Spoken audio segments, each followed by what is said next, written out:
내일부터 아랍에미리트는 지도에서 사라질 겁니다. 전 세계 원유 20%의 목줄을 쥐고 이란이 던진 최후 통첩이었습니다. 무조건 항복해라. 거절하면 바다를 영원히 잠그겠다. 세계 최강이라는 미 항공모함마저 뱃머리를 돌렸고 유럽은 제발 협상해달라며 애원했습니다. 그날 밤 이란의 최신형 미사일들이 아부다비 상공을 뒤덮었습니다. 미국은 발을 뺐고 방어망은 뚫리기 직전인 완벽한 암흑. 그때 아랍에미리트 수뇌부가 밤새 피를 말리며 고민하다 새벽 3시 전 세계가 전혀 예상치 못한 곳에 전화를 겁니다. 쫄지 마십시오. 딱 72시간이면 완벽히 막아냅니다. 아시아의 작은 나라가 던진 이 무심한 한마디가 20년을 준비한 이란의 거대한 제국주의를 완전히 깨뜨렸습니다. 미국마저 경악하게 만든 대한민국의 악마 같은 실행력 지금 바로 공개합니다. 숨 막히는 열기와 기계음만이 가득한 반다르 아바스 해군 기지 지하 벙커. 혁명수비대 해군 정보분석관 호세인 레자이는 자신의 앞을 가득 채운 거대한 레이더 화면을 보며 뜨거운 홍차를 한 모금 마셨습니다. 화면에는 셀 수 없이 많은 붉은 점들이 페르시아만 안쪽에서 옴짝달싹하지 못한 채 뭉쳐 있었습니다. 그 붉은 점들은 단순한 배가 아니었습니다. 전 세계 원유의 20%를 실어 나르는 거대한 유조선들, 그리고 수만 개의 컨테이너를 실은 화물선들이었죠. 총 750척. 호르무즈 해협이라는 좁은 목구멍을 틀어쥐자 전 세계의 돈줄이 그 자리에 멈춰 섰습니다. 호세인은 입가에 번지는 미소를 숨기지 않았습니다. 완벽했습니다. 수백 개의 기뢰를 받아 밑에 깔아두고 하늘에는 자폭 드론 편대를 띄웠으며 해안가 절벽마다 대한 미사일 포대를 빈틈없이 배치했습니다. 세계 최강을 자부하던 미국의 거대한 항공모함 전단조차 공격거리 밖으로 조용히 뱃머리를 돌렸습니다. 유럽의 잘난 외교관들은 매일같이 비밀 채널을 통해 제발 협상에 응해달라며 애원하고 있었습니다. 국제유가는 이미 배럴당 120달러를 돌파했고 서방 세계의 경제는 곤두박질치며 적나라한 위기를 맞이하고 있었죠. 지난 20년 동안 이란 혁명 수비대에서 정보 분석이라는 한 길만 걸어온 호세인에게 지금 이 순간은 평생을 바쳐 이루어낸 가장 거룩하고 빛나는 승리였습니다. 우리가 마침내 페르시아의 바다를 완전히 되찾았다. 호세인은 그렇게 굳게 믿고 있었습니다. 그 어떤 변수도 이 완벽한 체스판을 뒤집을 수는 없다고 확신했죠. 벽에 걸린 낡은 시계가 새벽 3시 25분을 가리키고 있었습니다. 벙커 안의 공기는 고요했고 승리의 당금에 젖어있기 딱 좋은 시간이었습니다. 바로 그 순간이었습니다. 호세인의 책상 구석에 놓여있던 붉은색 직통 전화기가 미친 듯이 비명을 지르기 시작했습니다. 혁명수비대 내부에서도 국가의 존망이 걸린 최상위 등급의 비상 상황이 아니면 결코 울리지 않는 전화기였습니다. 고요하던 벙커, 아니 순식간에 날카로운 벨소리로 찢어질 듯 울렸습니다. 호세인은 들고 있던 찻잔을 거칠게 내려놓으며 수화기를 집어들었습니다. 호세인 레자입니다. 수화기 너머로 들려온 목소리는 직속상관인 카셈 장군이었습니다. 평소 어떤 위기 상황에서도 얼음장처럼 차갑고 침착하던 장군의 목소리가 미세하게 떨리고 있었습니다. 호세인, 지금 당장 암호화된 1급 기밀 팩스 채널을 열어라. 아랍에미리트 수뇌부의 심야 긴급 움직임이 포착됐다. 호세인은 눈살을 찌푸렸습니다. 아랍에미리트는 지금 호르무즈 해협 봉쇄로 인해 가장 큰 타격을 받고 있는 당사국이었습니다. 바닷길이 막히면서 물류가 끊기고 국가 기능이 마비되기 직전의 상황이었죠. 다만 해상 봉쇄라는 것은 바다 위의 족쇄이지 하늘길까지 막은 것은 아니었습니다. 호세인은 속으로 코웃음을 쳤습니다. 장군님, 그들이 드디어 백기를 들 준비를 하는 겁니까? 아니면 워싱턴에 살려달라고 구조 요청이라도 보내는 중입니까? 미국 저함대 사령관과 비밀 회동이라도 가졌습니까? 하지만 카셈 장군의 대답은 호세인의 예상을 완전히 빗나갔습니다. 아니다. 그들은 워싱턴에 연락하지 않았다. 런던이나 파리도 아니었다. 그들이 국가의 운명을 걸고 긴급하게 회동을 요청한 상대는 아시아에 있는 대한민국이다. 호세인은 자신의 귀를 의심했습니다. 대한민국이라고. 그는 수화기를 든 채 멍하니 허공을 바라봤습니다. 머릿속으로 수많은 정보들이 스쳐 지나갔습니다. 대한민국, 훌륭한 스마트폰을 만들고 튼튼한 자동차를 수출하는 나라. 하지만 그게 전부였습니다. 이곳은 피와 모래, 그리고 화약 냄새가 진동하는 중동의 전쟁터였습니다. 미사일과 기뢰가 날아다니는 이 지옥 같은 전장에 총 한 번 제대로 쏴본 적 없을 것 같은 아시아의 상인 국가가 도대체 무슨 변수가 된단 말인가? 장군님, 농담하십니까? 그 나라가 아랍에미리트에 뭘 해줄 수 있습니까? 기뢰를 치워줄 구축함이라도 보낸답니까? 아니면 반도체로 미사일을 막아내기라도 한답니까? 이건 그냥 겁에 질린 아랍에미리트가 아무데나 손을 벌리는 해프닝에 불과합니다. 호세인의 목소리에는 명백한 조소와 오만함이 섞여 있었습니다. 하지만 카셈 장군의 목소리는 천둥처럼 무겁고 단호했습니다. 입 다물어라 호세인. 내 직감이 말하고 있다. 지금 아랍에미리트는 우리를 무너뜨릴 가장 확실하고 치명적인 무기를 대한민국에서 찾고 있는 게 분명하다.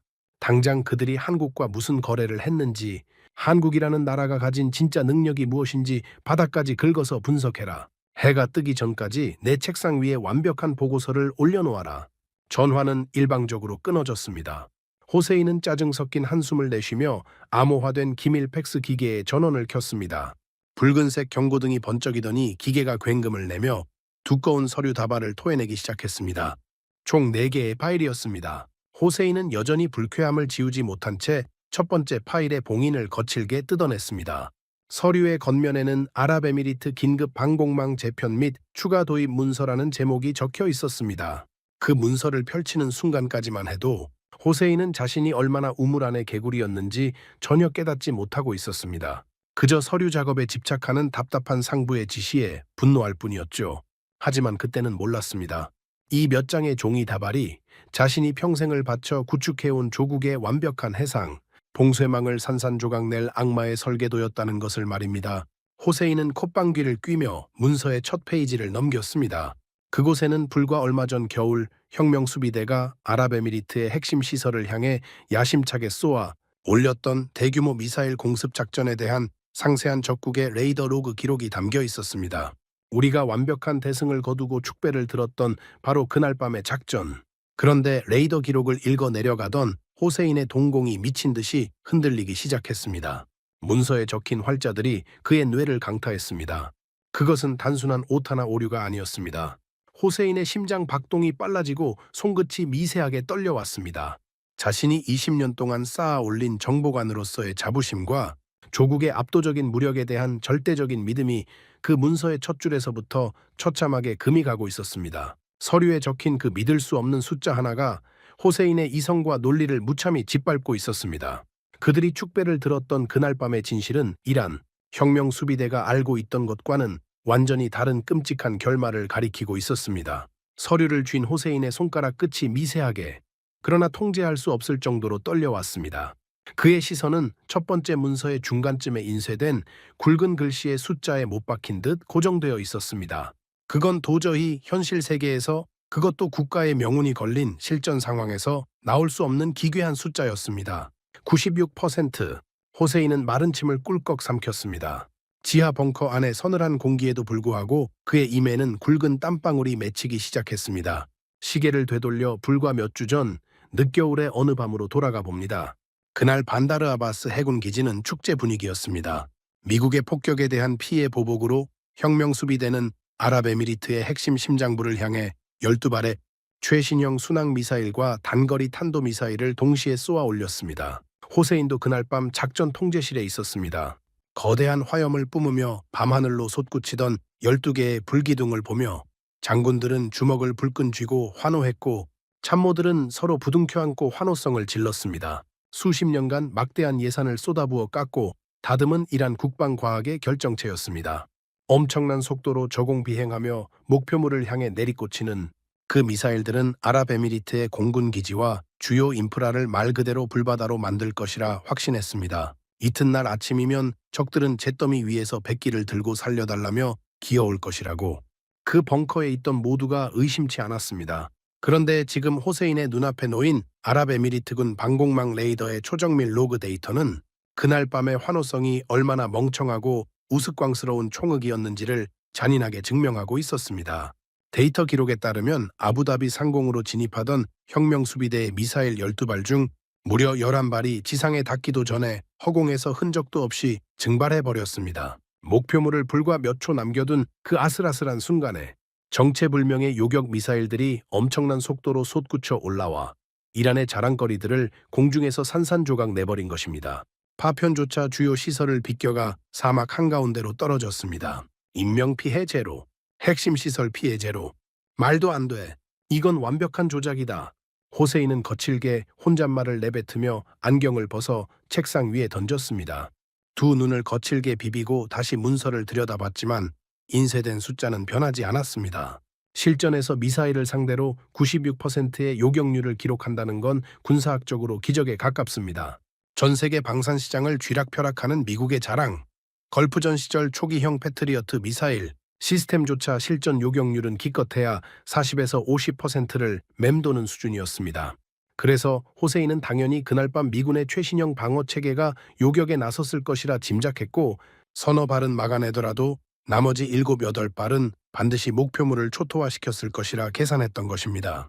하지만 문서의 다음 줄을 읽어 내려가던 호세인은 자신의 심장이 쿵하고 바닥으로 떨어지는 것을 느꼈습니다. 레이더 로그 기록 하단에 선명하게 찍힌 요격 무기 체계의 이름. 그것은 미국산 패트리어트가 아니었습니다. 문서에는 한국형 중거리 지대공 미사일 방어 체계, 그리고 그 옆에 괄호치고 낯선 단어가 적혀 있었습니다. 천궁, 하늘의 활. 그것은 아시아의 동쪽 끝, 반도체나 팔고 텔레비전이나 수출하는 줄 알았던 대한민국이 독자적으로 개발한 중거리 지대공 요격 시스템이었습니다. 파편을 흩뿌려 데미지를 입히는 구형 방식이 아니라 총알로 총알을 맞추듯 미사일 본체를 직접 때려 부수는 최첨단 직격 방식의 무기. 호세인은 등줄기를 타고 차가운 소름이 쫙 돋는 것을 느꼈습니다. 대한민국이라고? 군대 파병은커녕 중동의 복잡한 정치판에는 고개조차 내밀지 않던 그 얌전한 상인 국가가 이란 혁명 수비대가 수십 년의 피와 땀을 갈아 넣어 만든 미사일을 한낱 폭죽 쓰레기로 만들어버렸다는 뜻이었습니다. 그것도 96%라는 상대방의 전의를 완전히 상실하게 만드는 악마 같은 정확도로 말입니다.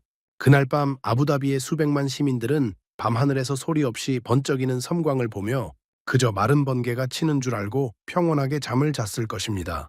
자신들의 머리 위로 떨어지던 죽음의 비를 수만 킬로미터 떨어진 한국에서 온 이름 모를 미사일 방패가 완벽하게 막아내고 있었다는 사실을 모른 채 말입니다. 호세인은 두 손으로 머리카락을 움켜쥐었습니다. 두려움이 엄습했습니다. 무기가 압도적이라는 사실보다 그를 더 미치게 만드는 것은 이란의 최고 정보 기관인 혁명수비대, 정보망조차 이 무서운 한국산 무기의 실전 능력을 완전히 과소평가하고 변수에서 누락시켰다는 사실이었습니다. 하지만 호세인은 억지로 숨을 깊게 들이마시며 평정심을 되찾으려 애썼습니다. 20년 차 정보관의 본능이 아직 끝나지 않았다고 외치고 있었습니다. 그래, 무기의 성능은 인정한다. 기적에 가까운 요격률이다. 하지만 기계는 기계일 뿐이다. 호세인은 속으로 중얼거렸습니다. 당시 아랍에미리트가 보유한 청웅 포대의 수는 턱없이 부족했습니다. 이란이 두 번째, 세 번째 파상 공세를 퍼붓는다면 아무리 명중률이 높아도 결국 방어망은 뚫릴 수밖에 없는 구조였습니다. 그런데 호세인이 그런 희망 섞인 계산을 하며 첫 번째 문서의 마지막 페이지를 넘긴 순간 그의 얼굴에서 핏기가 완전히 가시고 말았습니다. 문서의 마지막 장에는 아랍에미리트 공군 작전사령관 타리크가 긴급히 서명한 기밀 비행 인가서가 첨부되어 있었습니다.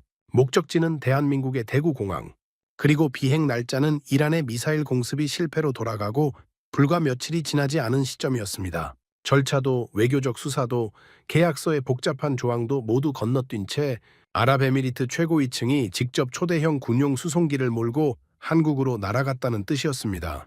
그리고 그곳에서 벌어진 일은 호세인의 군사적 상식을 완전히 박살내버리기에 충분했습니다. 무기의 압도적인 성능보다 100배는 더 무서운 진정한 공포가 서류 밖으로 기어나오고 있었습니다. 하늘을 완벽하게 막아낸 것이 기술의 기적이라면 그 직후에 벌어진 일은 인간의 한계를 부셔버린 지독한 속도의 폭력이었습니다. 호세인의 손에는 여전히 아랍에미리트 공군 작전사령관 타리크의 긴급 비행 인가서가 들려 있었습니다. 목적지는 대한민국의 대구공항, 비행 날짜는 이란의 미사일 공습이 처참한 실패로 끝나고 불과 이틀이 지난 시점이었습니다. 20년 동안 정보기관의 뼈가 굵은 호세인의 머릿속으로 군사 조달에 대한 상식적인 타임라인이 스쳐 지나갔습니다. 첨단 무기는 돈을 가방에 채워 들고 간다고 그 자리에서 내주는 물건이 아닙니다. 통상적으로 국가 간 무기 거래는 복잡한 정치적 계산, 까다로운 수출 승인 절차, 대금 결제 방식 협상, 그리고 무엇보다 무기를 생산하고 테스트하는 기간이 필요합니다. 아무리 서둘러도 발주부터 실제 인도까지는 수개월, 길게는 수년이 걸리는 게 군사 무기 시장의 철칙이었습니다. 시간은 철저하게 이란의 편이어야 했습니다. 그런데 호세인의 눈앞에 놓인 비행 인가서와 그 뒤에 첨부된 위성 사진, 그리고 현지 정보원의 첩보 보고는 그들이 믿고 있던 군사학적 상식을 정면으로 반박하며 무참히 짓밟고 있었습니다. 이란의 미사일 공격이 실패로 끝난 직후 아랍에미리트 수뇌부는 워싱턴이나 런던에 전화를 걸어 징징거리는 대신 다른 선택을 했습니다. 그들은 국가 보유고에 있던 막대한 현금을 움직였고 공군 작전사령관 타리크에게 비상 권한을 부여했습니다. 그리고 타리크는 아랍에미리트 공군이 보유한 초대형 군용 수송기 C-17 글로브마스터 3대를 비상 소집했습니다. 이 거대한 수송기들은 텅 빈 화물칸을 드러낸 채 아부다비 공항을 이륙하여 동쪽으로 오직 대한민국만을 향해 날아갔습니다. 하늘길은 이란의 해상 봉쇄가 미치지 못하는 유일한 통로였습니다. 그들이 대구 공항에 착륙했을 때 호세인은 대한민국 정부가 당연히 절차와 규정을 운운하며 그들을 제지할 줄 알았습니다. 수출 승인이 나려면 최소 몇 주는 걸립니다. 계약서 조항을 검토해야 합니다. 그것이 호세인이 생각한 지극히 정상적이고 관료적인 선진국의 대응이었습니다. 하지만 대한민국의 대응은 호세인의 상상을 초월했습니다. 정보원의 보고에 따르면 대구공항의 비상 활주로에는 이미 대한민국 육군이 실전 배치하여 운용 중이던 청웅2 발사대와 레이더 차량, 통제소 차량들이 긴급 수송을 위해 분주하게 움직이고 있었습니다. 호세인은 위성 사진을 확대했습니다.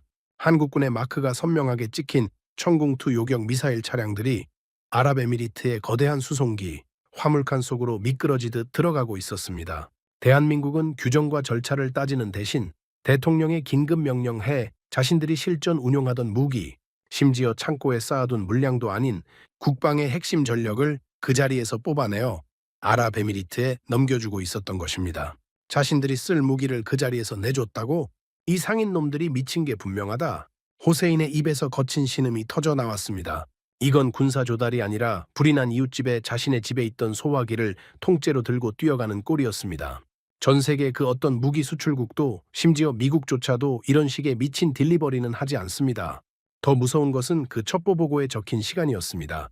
아랍에미리트 수송기가 대구 공항에 착륙하고 한국군의 청궁 투포대를 싣고 다시 이륙하여 아부다비 공항으로 돌아와 실전 배치를 완료하기까지 걸린 시간, 단 72시간, 사흘이었습니다. 사흘이라니. 호세인은 책상 위에 이마를 찢듯 고개를 떨궜습니다.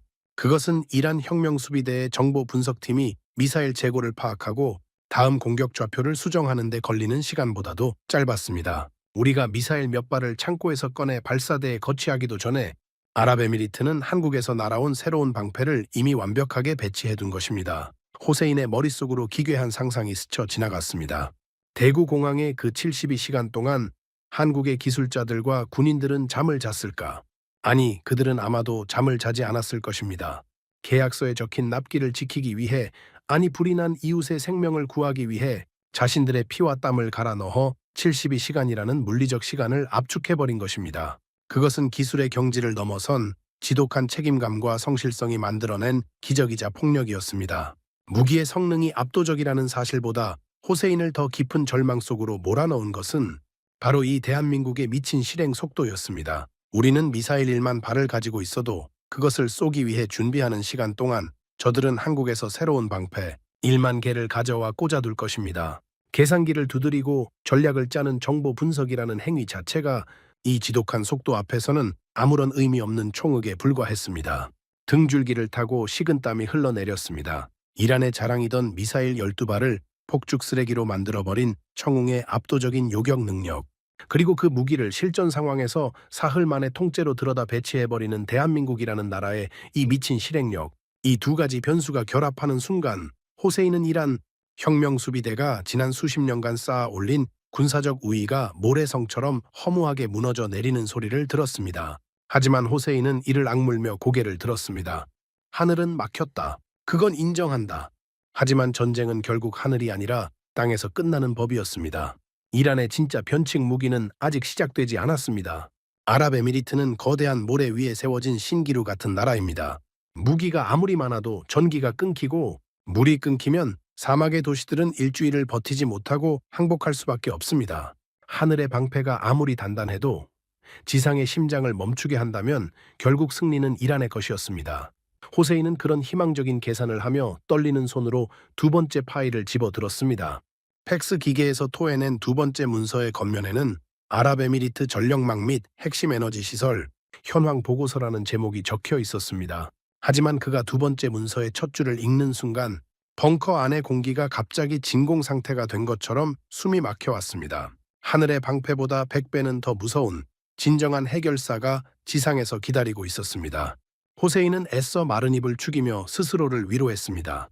벙커의 차가운 공기 속에서도 그의 관자놀이에는 식은땀이 흘러내리고 있었습니다. 72시간 만에 방공망을 재구축해버린 대한민국의 미친 속도전은 분명 이란 혁명수비대의 예측을 완전히 빗나간 충격적인 변수였습니다. 하지만 20년 경력의 최고급 정보 분석관인 호세인에게는 아직 믿는 구석이 있었습니다. 아랍에미리트는 거대한 모래 위에 세워진 신기루 같은 나라입니다. 그 화려한 두바이의 마천루와 아부다비의 거대한 군사 기지들은 오직 단 하나의 조건 위에서만 존재할 수 있습니다. 바로 막대한 양의 전기입니다. 섭씨 50도를 오르내리는 살인적인 사막의 태양 아래서 전기가 끊어진다는 것은 단순한 불편함이 아니라 즉각적인 국가의 죽음을 의미합니다. 에어컨이 멈추면 도시 전체가 거대한 오븐으로 변하고 금융 시스템의 서버가 다운되며 레이더와 통신망이 먹통이 됩니다. 이란 혁명수비대의 진짜 필살기는 바로 이 지점을 노린 지상고사 작전이었습니다. 아랍에미리트 전역에 흩어져 있는 취약한 가스, 발전소와 송전망을 동시다발적으로 타격하여 국가의 심장 박동을 멈추게 하는 것. 하늘의 방패가 아무리 견고하다 한들 땅 위에 있는 에너지의 핏줄을 끊어버리면 그들은 결국 목이 말라 죽는 사막의 정갈 신세가 될 것이 뻔했습니다. 호세인은 득의양양한 미소를 지으며 책상 위에 놓인 두 번째 파일을 집어들었습니다. 겉면에는 아랍에미리트 전력망 및 핵심 에너지 시설 타격 타당성 보고서라는 제목이 적혀 있었습니다. 이 파일을 열면 이란의 특수부대와 드론, 편대가 타격할 아랍에미리트의 취약한 가스 발전소들의 좌표가 붉은색으로 표시되어 있을 것이라 기대했습니다. 하지만 문서의 봉인을 뜯고 첫 장을 넘긴 순간 호세인의 입술에서 새어나오던 미소는 차갑게 얼어붙고 말았습니다. 보고서의 첫 페이지에는 이란 정보부가 은밀하게 촬영한 거대한 위성사진 한 장이 첨부되어 있었습니다. 아부다비에서 서쪽으로 270km 떨어진 끝없이 펼쳐진 황량한 루아이스 사막 한가운데 그곳에 도저히 인간이 만들었다고는 믿기 힘든 거대한 백색의 돔 4개가 나란히 태양빛을 반사하며 우뚝 서 있었습니다. 사진 아래에 적힌 단어는 호세인의 숨통을 강하게 조여왔습니다. 바라카 원자력 발전소. 호세인은 두 눈을 의심하며 보고서의 데이터를 미친 듯이 읽어 내려갔습니다. 아랍에미리트의 심장은 그들이 생각했던 것처럼 연약한 가스 발전소 몇 개로 움직이는 것이 아니었습니다. 이 거대한 4개의 원자로가 뿜어내는 에너지는 자그마치 5600메가와트, 아랍에미리트 전체 국가 전력 수요의 최대 25%를 단일 시설에서 그것도 화석연료의 공급조차 필요 없는 원자력으로 끊임없이 뿜어내고 있었습니다. 원전이라고. 사막 한가운데 원전을 지었다고. 누가 이 미친 짓을 해낸 거란 말이냐. 호세인의 뇌리에는 즉각 미국과 프랑스의 이름이 스쳐 지나갔습니다. 세계 원전 시장을 쥐락펴락하는 거인들. 하지만 문서의 시공사란에 적힌 이름은 그의 예상을 또다시 무참히 짓밟았습니다. 한국전력, 현대, 삼성, 그리고 두산, 또다시 대한민국이었습니다. 아시아의 동쪽 끝에 있는 그 나라가 이번에는 사막의 심장부에 절대 꺼지지 않는 인공태양을 심어놓은 것입니다. 호세인은 서류를 쥔 손을 부들부들 떨었습니다. 정보관으로서 그가 아는 원전 건설은 인류가 할 수 있는 가장 복잡하고 거대한 토목공학의 결정체입니다. 강도 높은 지진을 견뎌야 하고 미사일 타격에도 방사능이 새어나가지 않도록 두께 1m가 넘는 특수 콘크리트 돔을 씌워야 합니다. 선진국인 프랑스나 미국조차도 자기네 땅에 원전 하나를 짓는데 15년에서 20년이 걸리며 막대한 예산 초과와 공기 지연에 시달리는 것이 당연한 상식이었습니다. 그런데 온통 모래뿐인 물 한 방울 나오지 않고 살인적인 열풍이 부는 이 지옥 같은 아라비아 사막 한가운데서 대한민국은 무려 4개의 원자로를 동시에 지어 올렸습니다. 그것도 10여 년 만의 말입니다. 보고서에 묘사된 한국인들의 작업 방식은 이란 혁명수비대의 독한 군인들조차 혀를 내두를 정도로 지독했습니다.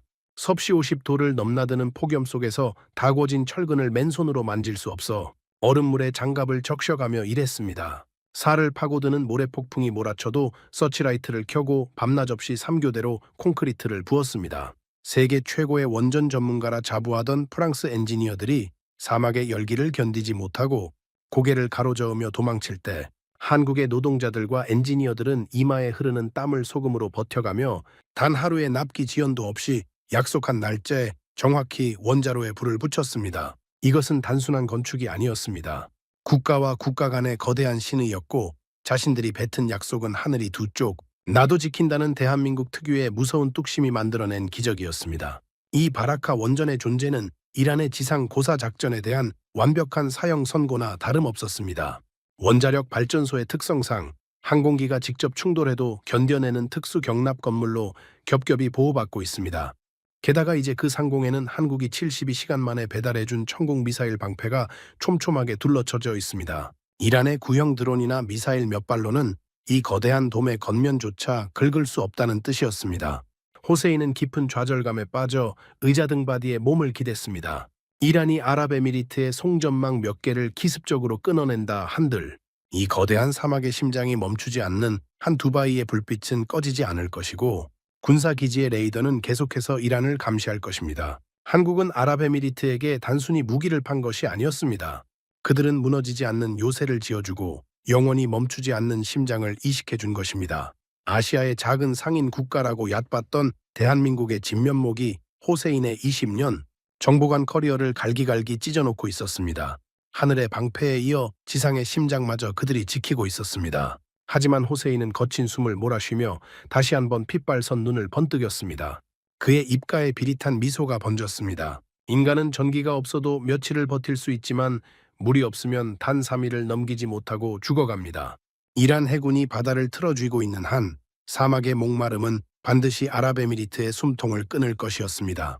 호세인은 이 마지막 희망을 확인하기 위해 떨리는 손을 뻗어 세 번째 파일을 집어들었습니다. 호세인은 거친 숨을 몰아쉬었습니다. 지하 벙커의 서늘한 공기조차 지금 그의 허파를 채우기에는 턱없이 부족했습니다. 하늘을 덮어버린 96%의 요격률, 그리고 72시간 만에 미사일을 배달해버린 미친 속도전, 거기에 더해 사막 한가운데 10여 년 만에 지어 올린 거대한 4개의 원자로까지. 대한민국이라는 이름이 뿜어내는 압도적인 존재감은 20년 경력의 정보, 분석관이 가진 이성과 논리를 무참히 짓밟고 있었습니다. 하지만 호세인은 피가 날 정도로 입술을 꽉 깨물며 책상 위에 놓인 세 번째 파일을 집어들었습니다. 그의 두 눈에는 도끼가 서려 있었습니다. 그래? 하늘의 불화살도 막아냈고 땅 위의 심장도 지켜냈다고 치자. 하지만 이곳은 모래와 죽음의 땅, 아라비아 사막이다. 이 땅에서 인간이 절대 거스를 수 없는 단 하나의 법칙이 있지. 물. 아랍에미리트라는 화려한 신기루 같은 국가는 사실 바닷물을 끓이고 걸러서 식수로 만드는 담수화 플랜트에 국가 전체의 명운을 100% 의존하고 있었습니다. 이란 혁명 수비대의 작전 지도에는 아랍에미리트 해안계에 위치한 주요 담수화 시설들의 좌표가 선명하게 찍혀 있었습니다. 만약 호르무즈 해협을 완벽하게 봉쇄하여 담수화 시설을 가동할 화학약품과 부품의 반입을 끊어버리거나 특수부대를 침투시켜 취수구 단 한 곳만 폭파해버려도 두바이와 아부다비의 수백만 시민들은 타는 목마름 속에서 폭동을 일으킬 것이 자명했습니다. 식수 공급망의 완전한 차단. 그것이야말로 이란이 쥐고 있는 가장 잔혹하고 확실한 궁극의 사형 선고였습니다. 호세인은 그 완벽한 절망의 시나리오를 머릿속에 그리며 세 번째 문서의 봉인을 뜯었습니다. 문서의 제목은 아랍에미리트 국가수자원 안보 및 해수 담수화 플랜트 현황 보고서였습니다.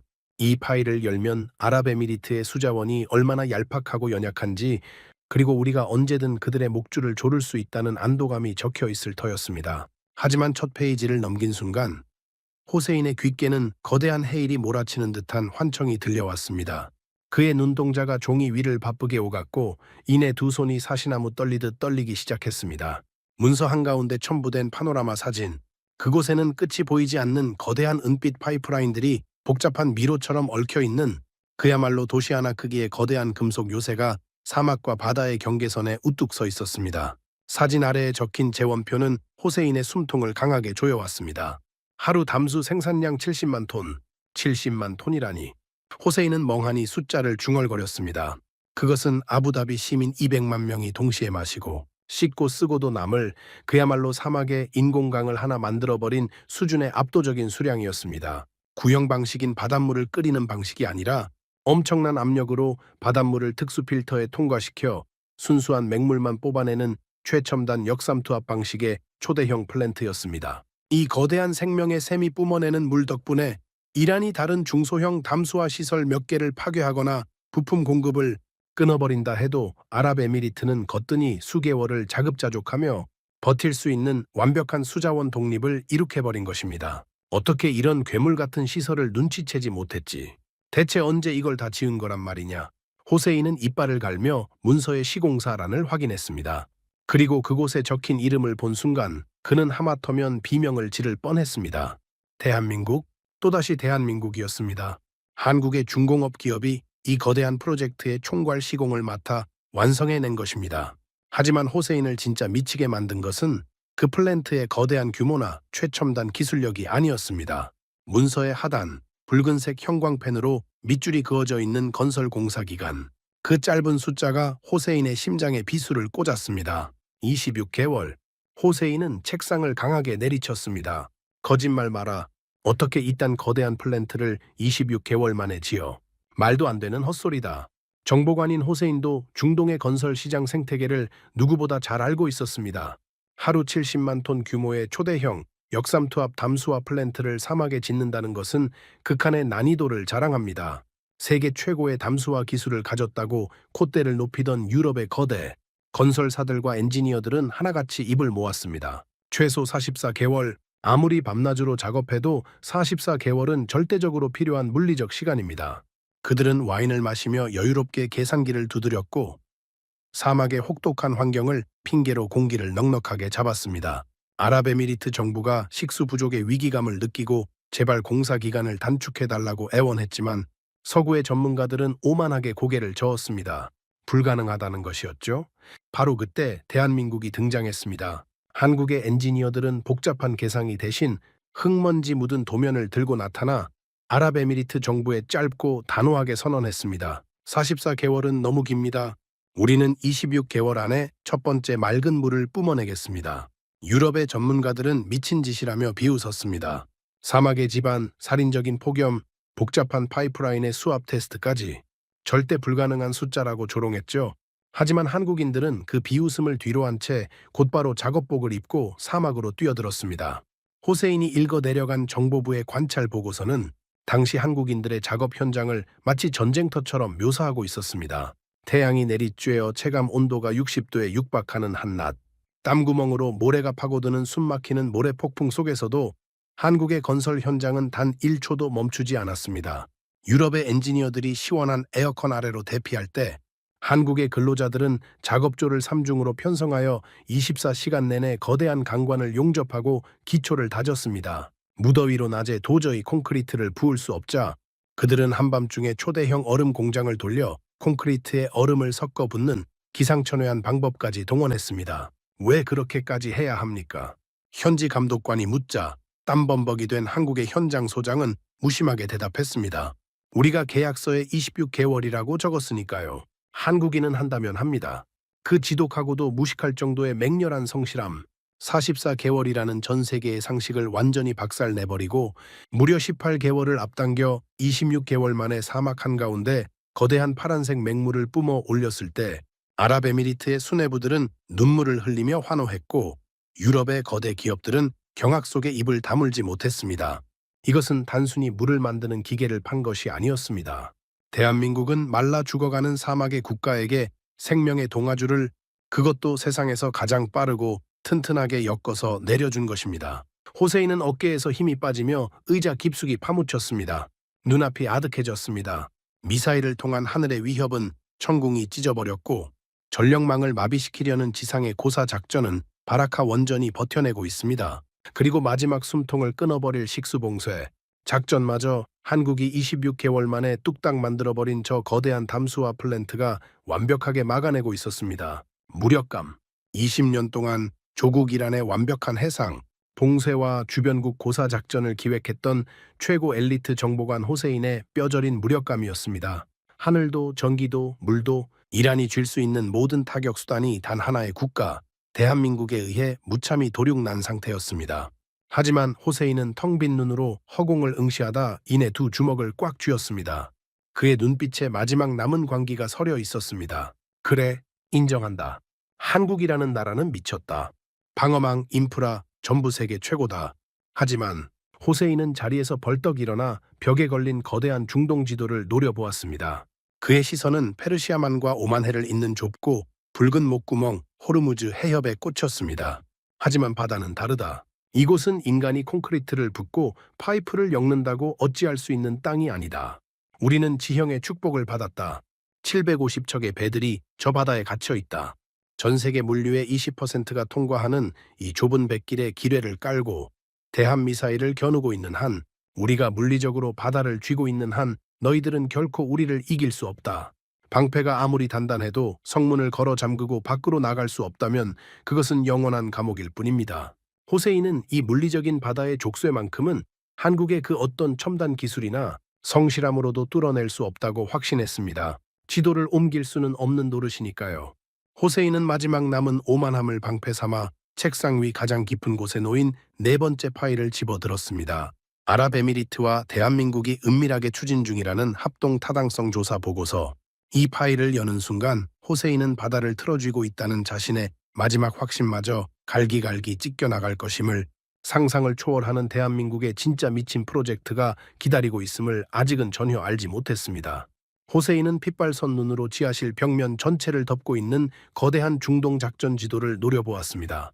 그의 시선은 이란의 남쪽 해안선과 오만의 북쪽 해안선이 마치 족집게처럼 맞닿아 있는 좁고 붉은 해협, 바로 호르무즈에 고정되어 있었습니다. 숨이 막힐 듯한 패배감 속에서도 그가 마지막까지 정신줄을 놓지 않을 수 있었던 유일한 이유, 그것은 인간의 힘으로는 절대 바꿀 수 없는 압도적인 지리적 축복이었습니다. 그래, 미사일도 막아내고 원전으로 전기도 만들고 플랜트로 물도 뽑아낸다고 치자. 하지만 바다는 다르다. 지형은 콘크리트나 철근으로 바꿀 수 있는 게 아니야. 호세인은 짐승처럼 으르렁거리며 굳게 닫혀있던 네 번째 파일의 봉인을 거칠게 뜯어냈습니다. 첫 번째, 두 번째, 세 번째 파일이 이란의 창을 부러뜨린 방패의 이야기였다면 이 마지막 파일은 아랍에미리트가 도대체 무슨 깡으로 미국마저 포기한 이 바다에서 우리를 향해 고개를 빳빳이 쳐들고 있는지, 그 알량한 협상 카드의 정체가 담겨 있을 터였습니다. 서류의 겉면에는 아랍에미리트 수뇌부와 대한민국의 핵심 엔지니어링 그룹이 극비리에 서명한 합동 타당성 조사 보고서라는 제목이 적혀 있었습니다. 호세인은 콧방귀를 뀌며 첫 장을 넘겼습니다. 협상 카드? 무기 수입? 아니면 미군 주둔 비용 대납? 너희들이 아무리 돈을 쏟아부어 봐야 페르시아만 안쪽에 갇혀있는 750척의 배를 우리가 꽉 쥐고 있는 한 너희들은 독안에 든 쥐새끼일 뿐이다. 하지만 호세인의 그 오만한 혼잣말은 문서의 첫 페이지 중간쯤에서 그대로 얼어붙어 버렸습니다. 그의 눈동자가 종이 위를 미친 듯이 오갔고 이내 입술이 파르르 떨리기 시작했습니다. 문서의 첫 장에 그려진 것은 미사일 재원표나 군사 방어선 배치도가 아니었습니다. 그것은 아라비아 반도의 지형을 완전히 새로 그려 넣은, 그야말로 조물주의 영역을 침범하는 악마의 설계도였습니다. 보고서의 핵심 프로젝트 명칭, 호르무즈 우회 내륙 대운하 건설 마스터 플랜. 운하라고, 지금 물 한 방울 없는 사막 한가운데에 거대한 화물선이 지나가는 바닷길을 뚫겠다는 거냐. 호세인은 너무나도 어처구니 없는 단어의 조합에 하마터면 헛웃음을 터뜨릴 뻔했습니다. 사막과 운하, 지구상에서 가장 어울리지 않는 두 단어였습니다.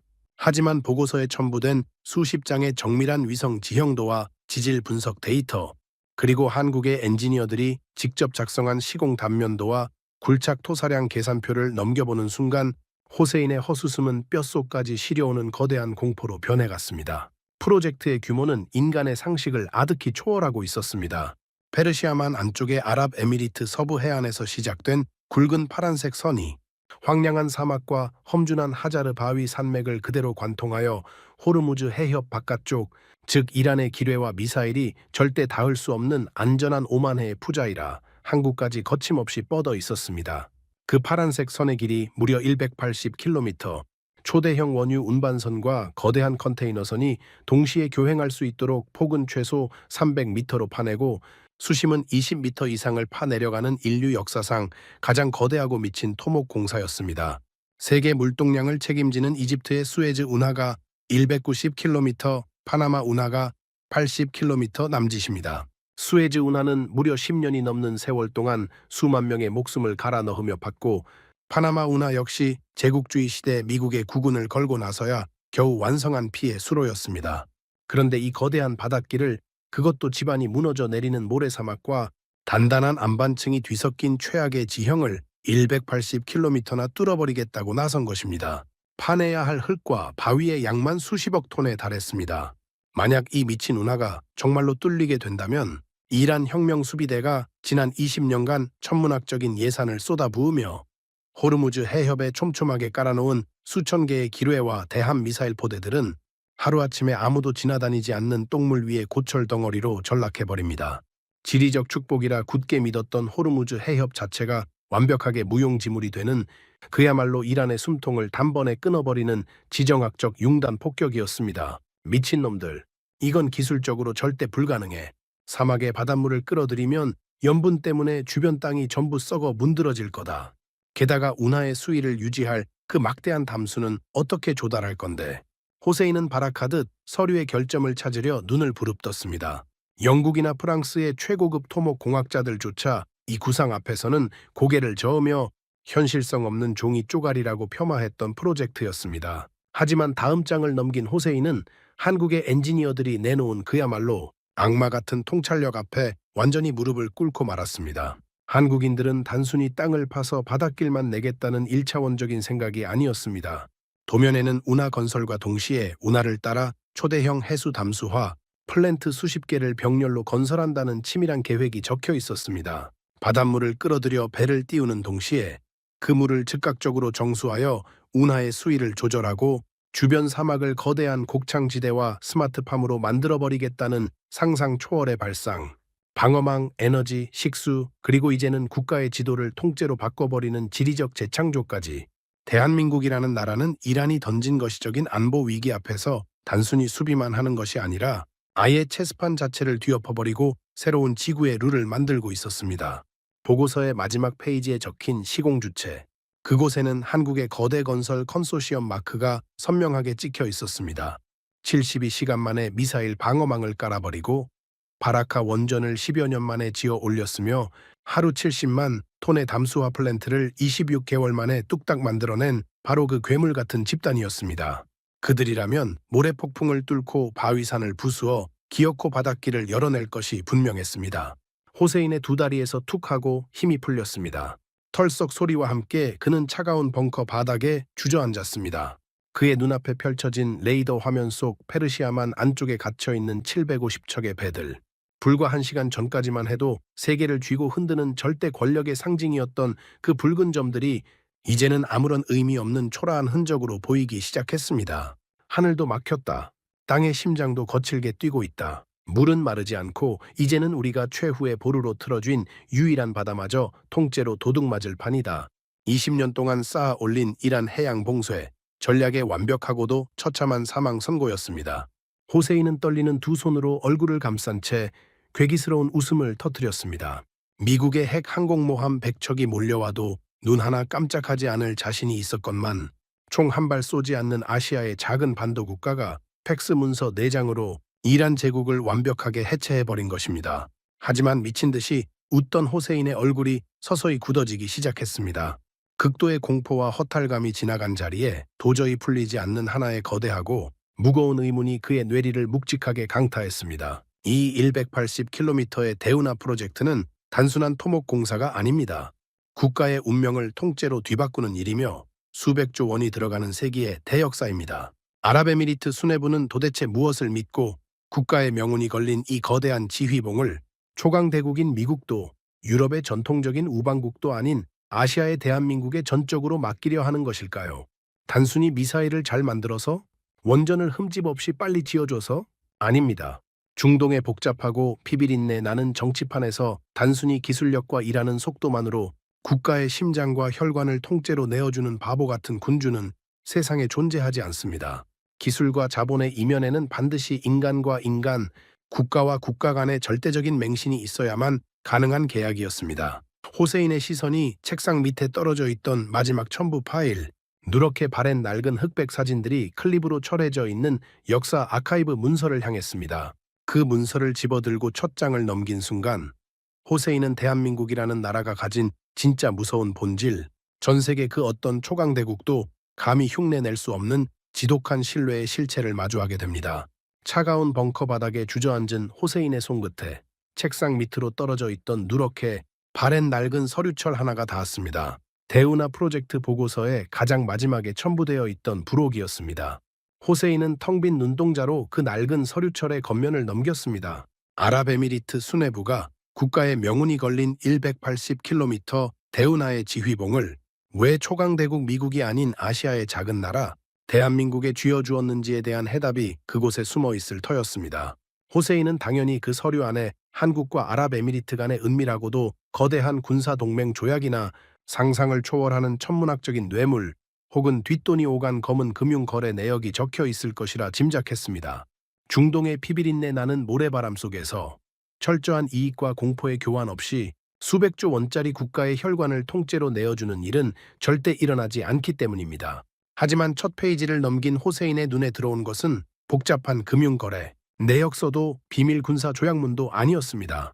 그것은 지금으로부터 무려 반세기 전 냉전 시대의 흑백 사진들과 먼지가 뽀얗게 내려앉은 낡은 신문 기사들의 스크랩이었습니다.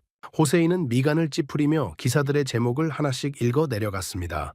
그리고 기사의 내용이 머릿속에 조립되는 순간 그는 심장이 바닥으로 쿵 하고 떨어지는 기괴한 전율을 느꼈습니다. 그것은 무기나 자본의 이야기가 아니었습니다. 한 인간 그리고 한 국가가 이익을 철저히 짓밟아가며 지켜낸 지독하고도 숭고한 약속의 역사였습니다. 기사의 배경은 세계가 자본주의와 공산주의로 나뉘어 서로에게 핵미사일을 겨누고 있던 서슬퍼런 냉전의 한복판이었습니다. 당시 한국의 건설 기업들은 사우디아라비아를 비롯한 중동 국가들의 거대한 인프라 건설 프로젝트를 잇따라 수주하며 세계 무대에 발을 내딛고 있었습니다. 하지만 기록에 남아있는 한 기업의 행적은 다른 모든 것을 압도하고 있었습니다. 문서에는 현대라는 기업의 이름과 정 회장이라는 한 사내의 이름이 굵은 글씨로 적혀 있었습니다. 호세인은 기사를 더 읽어 내려갔습니다. 진짜 충격적인 사건은 프로젝트가 한창 진행되던 중간에 터졌습니다. 전 세계를 덮친 끔찍한 오일 쇼크와 살인적인 글로벌 인플레이션, 강철과 시멘트 등 모든 원자재 가격이 문자 그대로 폭등했습니다. 호세인이 읽고 있는 정보부의 과거, 아카이브 문서는 당시 한국 기업이 처한 상황을 절망적으로 묘사하고 있었습니다. 최초의 계약 금액으로는 도저히 공사를 끝낼 수 없는 상황이었습니다. 하루하루 공사를 진행할수록 천문학적인 적자가 눈덩이처럼 불어났습니다. 서구의 거대 기업들은 일찌감치 불가항력적인 천재지변을 선언하며 계약을 파기하고 현장에서 도망쳤습니다. 당시 정 회장의 핵심 참모들조차 피눈물을 흘리며 공사를 멈춰야 한다고 읍소했습니다. 이대로 공사를 끝까지 밀어붙이면 회사가 파산하는 것은 물론이고 국가 경제마저 휘청거릴 수 있다는 절박한 경고였죠. 정보관 호세인의 철저한 계산기로도 그것이 맞았습니다. 핑계는 충분했고 손절이 가장 현명한 정답이었습니다. 하지만 문서에 기록된 정 회장의 결단은 호세인의 뇌를 망치로 후려쳤습니다. 돈을 잃으면 다시 벌면 되지만 신용을 잃으면 대한민국의 내일은 영원히 사라진다. 우리는 죽어도 약속한 날짜에 완공한다. 정 회장은 파산을 각오하고 자신의 전 재산과 회사의 모든 자산을 담보로 잡혀 해외에서 엄청난 고금리의 사채까지 끌어왔습니다. 회사의 명운을 벼랑 끝으로 내몰면서 그 막대한 달러를 중동의 프로젝트 현장에 쏟아부었습니다. 자재가 부족하면 다른 현장의 자재를 뜯어와서라도 메웠고 인건비가 폭등하자 한국에서 추가로 노동자들을 실어 날랐습니다. 피를 토하는 심정으로 그들은 글로벌 경제가 붕괴하는 아비규환 속에서도 단 하루에 지연 없이 약속한 완공 날짜에 정확히 모든 공사를 끝마치고 열쇠를 넘겨주었습니다. 당시 중동의 수뇌부와 발주처의 지도자들은 이 믿을 수 없는 기적 앞에서 큰 충격에 빠졌습니다. 자본주의의 탐욕스러운 장사꾼인 줄 알았던 한국인들이 자신들의 배를 가르고 피를 철철 흘리면서도 한번 맺은 약속을 기어코 지켜내는 숭고하고도 미련한 모습을 똑똑히 목격한 것입니다. 호세인은 떨리는 손으로 다음 장의 사진을 넘겼습니다. 흑백 사진 속에는 중동의 뜨거운 사막이 담겨 있었습니다.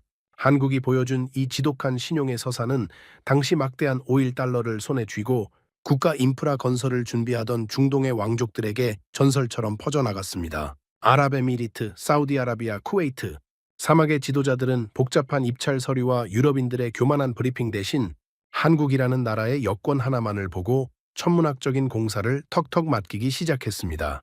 그리고 한국인들은 그 믿음을 단 한 번도 배신하지 않았습니다.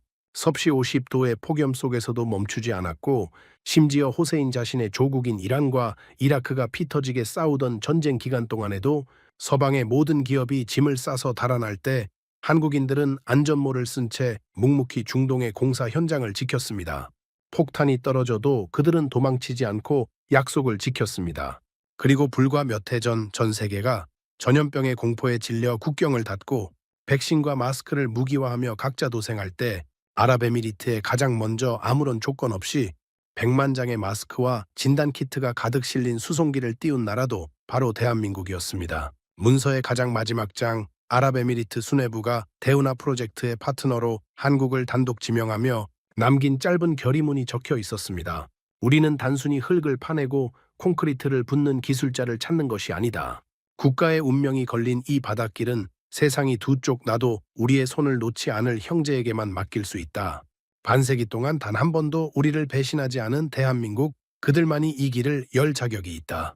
호세인은 그 문장을 읽고 또 읽었습니다. 눈시울이 뜨거워지고 목구멍으로 뜨거운 덩어리가 치밀어 올랐습니다. 그것은 단순한 패배감이 아니었습니다.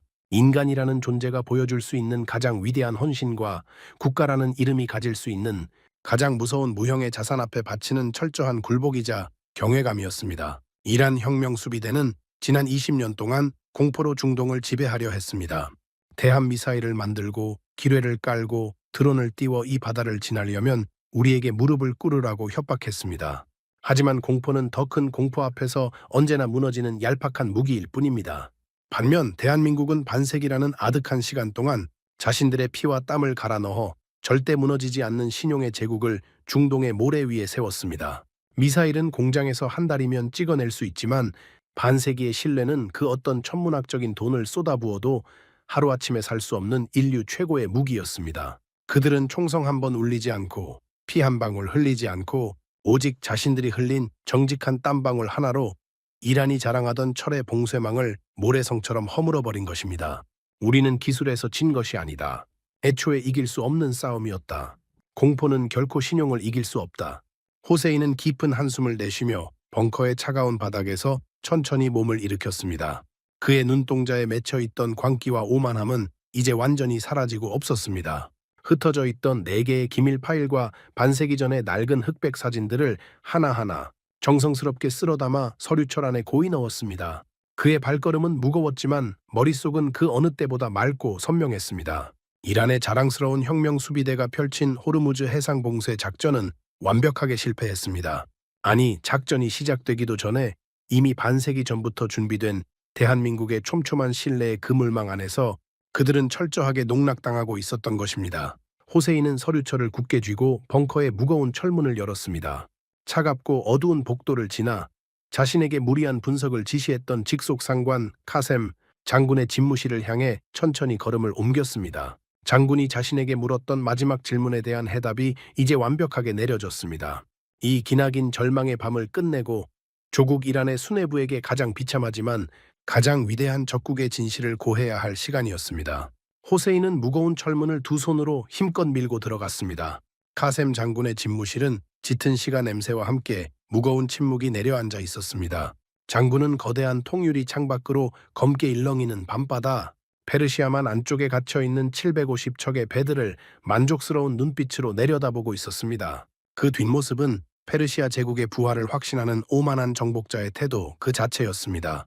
호세인의 인기척을 느낀 카셈 장군이 천천히 고개를 돌렸습니다. 그래, 호세인.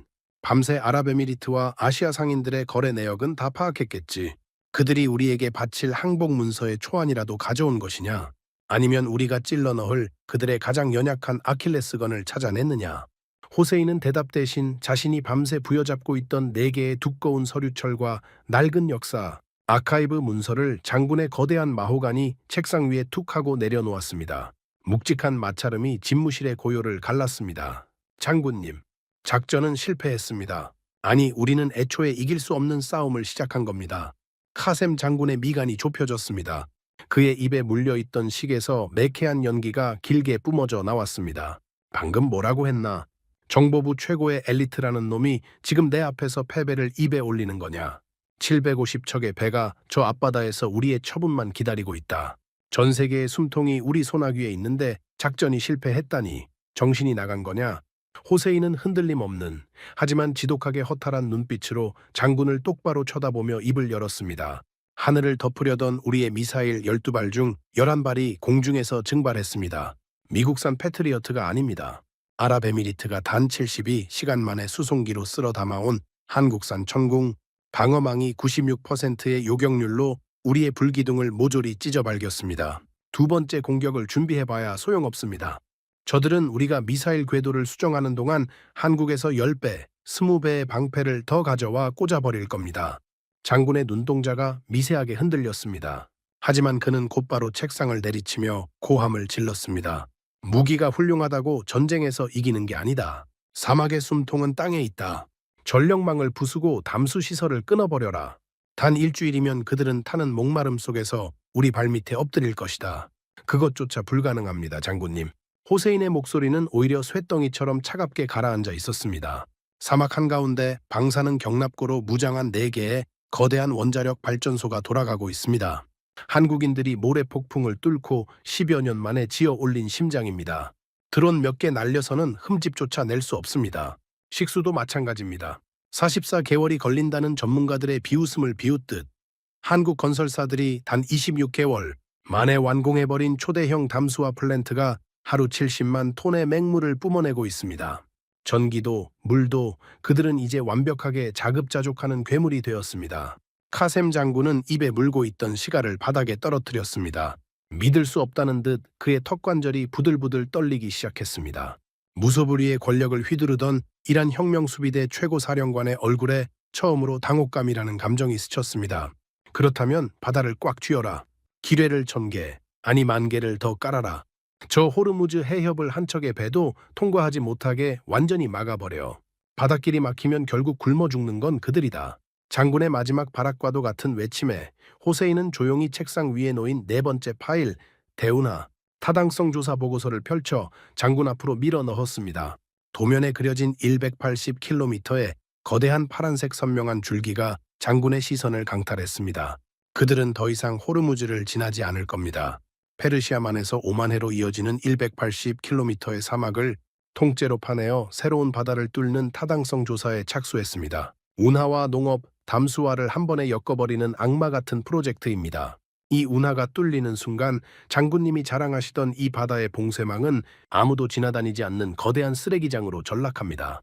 누가 도대체 어떤 미친놈들이 강대국도 포기한 이 사막에 바다를 뚫는단 말이냐. 대한민국입니다. 아부다비 수뇌부는 수백조 원이 들어가는 국가의 핏줄을 오직 그들에게만 맡겼습니다. 장군은 다리에 힘이 풀린 듯 털썩 의자에 주저앉았습니다. 그의 눈빛은 텅 비어버렸고 입술은 바짝 말라 들어갔습니다. 대체 왜 미국도 아니고 그 작은 나라를 맹신하는 거냐? 그들이 우리보다 무기가 많으냐, 군대가 강하냐? 호세이는 책상 맨 밑에 있던 낡은 흑백 사진 하나를 장군 앞에 내려놓았습니다. 반세기 전 글로벌 경제가 붕괴하는 적자의 늪 속에서도 피를 토하며 중동의 약속을 지켜냈던 정 회장의 뚝심이 담긴 낡은 신문 스크랩이었습니다. 장군님, 우리는 수십 년 동안 미사일과 기뢰를 앞세워 사람들을 겁박하고 지배하려 했습니다. 하지만 대한민국은 달랐습니다. 그들은 반세기 전 세계가 이념을 나누고 총을 겨누던 냉전 시대에도 약속 하나를 지키기 위해 자신들의 뼈를 갈아 넣었습니다. 유럽인들이 더위를 피해 도망칠 때 그들은 섭씨 50도의 태양 아래서 용접기를 들고 사막을 지켰습니다. 전염병이 창궐할 때 가장 먼저 마스크를 들고 날아온 것도 그들이었습니다. 공포는 결코 신용을 이길 수 없습니다. 아랍에미리트는 기술을 산 것이 아닙니다. 반세기 동안 단 한 번도 변하지 않았던 그들의 땀방울과 신뢰를 통째로 산 것입니다. 카셈 장군은 더 이상 아무런 대답도 하지 못했습니다. 이란 혁명수비대가 수십 년간 쏟아부은 공포의 예산이 대한민국이 묵묵히 흘려온 정직한 땀방울 앞에서 얼마나 얄팍하고 초라한 휴지 조각이었는지를 뼈저리게 깨달은 것입니다. 호세이는 장군을 뒤로 한 채 천천히 창가로 다가갔습니다. 동터오는 아침 햇살을 받으며 호르무즈 해협의 바다가 붉게 물들고 있었습니다. 어제까지만 해도 이란의 위대한 무기이자 전 세계를 위협하는 인질극의 무대였던 저 바다가 이제는 끝없이 초라하고 덧없는 자연의 일부로 보일 뿐이었습니다. 호세인은 품에서 만년필을 꺼내어 자신이 밤새 작성한 보고서의 맨 마지막 장 하단에 단 한 줄의 최종 결론을 꾹꾹 눌러 적었습니다. 대한민국, 미사일로도 기뢰로도 그 어떤 공포로도 결코 막을 수 없는 나라. 그것은 적국의 최고 정보관이 바치는 역사상 가장 비참하고도 가장 완벽한 항복 선언이었습니다. 여러분, 지금까지 이란 혁명수비대 최고 정보관 호세인 레자이의 절망적인 보고서를 함께 하셨습니다. 어떠셨습니까? 96%의 기적적인 요격률, 44개월을 26개월로 단축시킨 생명의 물, 그리고 바다를 통째로 훔쳐버릴 180km의 사막 대운하 구상, 강대국들이 계산기를 두드리며 도망칠 때 아랍에미리트 수뇌부는 이렇게 말했습니다. 세상이 두 쪽 나도 우리의 손을 놓지 않을 형제, 오직 대한민국만이 이 길을 열 자격이 있다. 아무도 안 믿어줄 때 묵묵히 땀 흘렸습니다. 열사의 사막에서 조용히 약속을 지켰습니다. 그리고 마침내 지구의 위기를 구원하는 룰세터가 되었습니다. 이 위대한 반세기의 헌신과 대한민국의 진정한 국격을 세상에 알리기 위해 이 영상을 공유해 주십시오. 여러분의 공유 하나가 이 나라가 흘린 땀방울의 가치를 증명하는 숭고한 길이 됩니다. 가슴이 뜨거워지셨다면 댓글에 인내심 3글자만 남겨주십시오.